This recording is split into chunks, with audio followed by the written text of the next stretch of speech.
Защо ми е толкова трудно и защо ми се случва всичко това? Защо на мен?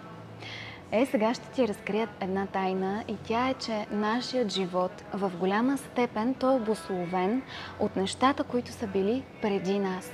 В акашовите записи всеки един човек има две неща, две нишки, които повлияват много осезаемо върху сегашното му проявление, върху сегашния живот. Първата нишка това е пътя на душата, линията на душата.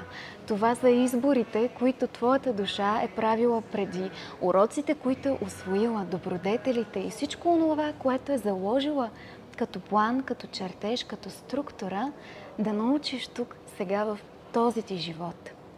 Второто нещо, което влияе, това е родовата памет, родовата линия.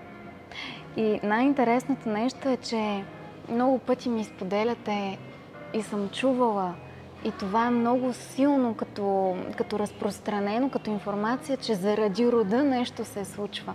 Но всъщност истината е, че душата избира род, не в който да се чувстваш наказан, а този род да ти помогне да отработиш дадена травма, да отработиш даден страх.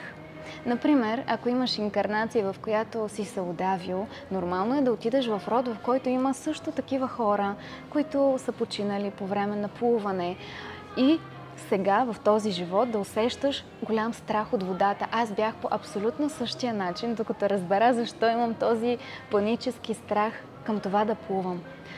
И впоследствие, работейки със своите акашови записи и разкривайки информацията пласт по пласт, дълбочина, а най-интересната е, че тялото ти дава уникална реакция, че това е истина. Ще го почувстваш като преживяване в тялото си. И работейки със себе си, аз вече успешно се научих да плувам и да не ме е страх от това да се отпусна във водата.